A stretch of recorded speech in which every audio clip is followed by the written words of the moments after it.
হজরত আবদুল্লাহ ইবনে মাসউদ রাদিয়াল্লাহু আনহু বলেন যে কুরআনে পাকের তেলাওয়াত কালামুল্লাহর তেলাওয়াত, এই তেলাওয়াত যে করবে প্রত্যেক হরফে আল্লাহ তাআলা তাকে একটি নেকি দান করেন। সুবহানাল্লাহ। হজরত আবদুল্লাহ ইবনে মাসউদ রাদিয়াল্লাহু আনহু রাসূল করিম সাল্লাল্লাহু আলাইহি ওয়াসাল্লামের কাছ থেকে হুবহু যে হাদিস শুনতেন ওটাই উনি বর্ণনা করতেন। কোনো শব্দ ব্যক্ত করার ক্ষেত্রেও যদি ওনার সন্দেহ হতো যে এই শব্দ দিয়ে রাসূল করিম সাল্লাল্লাহু আলাইহি সাল্লামের কোন শব্দ দিয়ে এখানে ব্যক্ত করেছেন এটাও যদি মনে না থাকতেন, তা হজরত আবদুল্লাহ ইবনে মাসউদ রাদিয়াল্লাহু আনহু ওই হাদিস বর্ণনা করতেন না।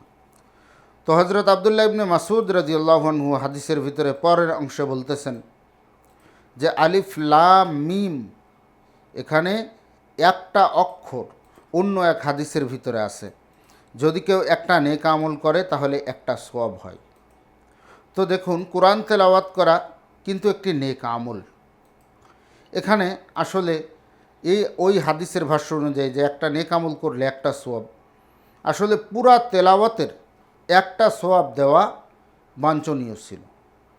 কিন্তু আবদুল্লাহ ইবনে মাসউদ রাদিয়াল্লাহু আনহু রাসূল করিম সাল্লাল্লাহু আলাইহি সাল্লাম ভেঙে দিছেন যে আলিফ লাম মিম এটাকে একটা অক্ষর মনে করা যাবে না, বরঞ্চ এখানে তিনটি অক্ষর। এখানে আল্লাহ তাআলা তিনটি নেকি দান করবেন। আর এক হাদিসের ভিতরে আসছে, যদি কেউ কোরআনের তেলাওয়াত করে তাহলে প্রত্যেক হরফের বিনিময়ে আল্লাহ তাআলা তাকে 10 নেকি দান করেন। আর এক হাদিসের ভিতরে আসছে, প্রত্যেক হরফের বিনিময়ে আল্লাহ তাআলা 70টি নেকি দান করেন।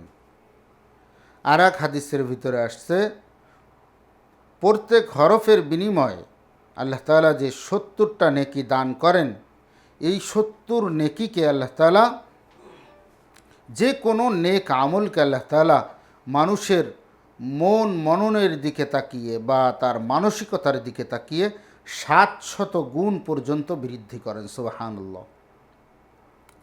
এর জন্য একটি হরফ, মাত্র একটি হরফের তেলাওয়াতের কারণে যদি 10 নেকিও হয়, 1 নেকিও হয়, 70 নেকি হয় বা 700 নেকি পর্যন্ত আল্লাহ তাআলা বৃদ্ধি করেন। আমাদের সেরকম মন মানসিকতা বা অন্তরস্থল থেকে বা হৃদয় দিয়ে, আমাদের একেবারে হৃদয়ের গভীর থেকে আমাদের হৃদয়ের আকুতি নিয়ে যে আমি আল্লাহ তাআলার কালামকে তেলাওয়াত করতেছি, এখানে তেলাওয়াতটা ওই রকম মন দিয়ে করার দরকার। অনেকে বলে না বুঝে পড়লে কোরআনের কোনো সওয়াব হবে না। এটা হলো সম্পূর্ণ মূর্খামি, বোকামি ছাড়া আর কিচ্ছু না। না বুঝে পড়লেও হুবহু একই নেকি। কেউ যদি না বুঝেও পড়ে তাহলেও একই নেকি। এবং কেউ যদি তেলাওয়াত শুনে, একজন ব্যক্তি তেলাওয়াত করতেছে, ওই তেলাওয়াতটা কেউ যদি অন্তরের কান লাগিয়ে শুনে তাহলে তেলাওয়াতকারীর যেমন সওয়াব হবে হুবহু শূন্যওয়ালারও ওই পরিমাণ সওয়াব হবে।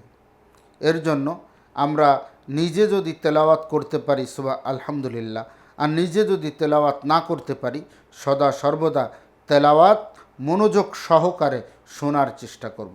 আমরা অনেক সময় আছে রাত্রে ঘুমানোর সময় আমরা বিভিন্ন গান, নাটক, সিনেমা এই সমস্ত মোবাইলে চালিয়ে রেখে আমরা শুনতে শুনতে ঘুমাই। এটা আমরা কখনো করব না। আমরা চেষ্টা করব ঘুমানোর সময় চেষ্টা করব যে আমার মোবাইলে কোনো নাটক, সিনেমা বা কোনো গল্পগুজব বা বিনোদনমূলক কোনো কিছু না দিয়ে বরঞ্চ আল্লাহ তাআলার কালামের তেলাওয়াতটা মোবাইলের ভিতরে চালিয়ে অন্তরের কান দিয়ে শুনতে শুনতে ইনশাল্লাহ ঘুমিয়ে পড়ব।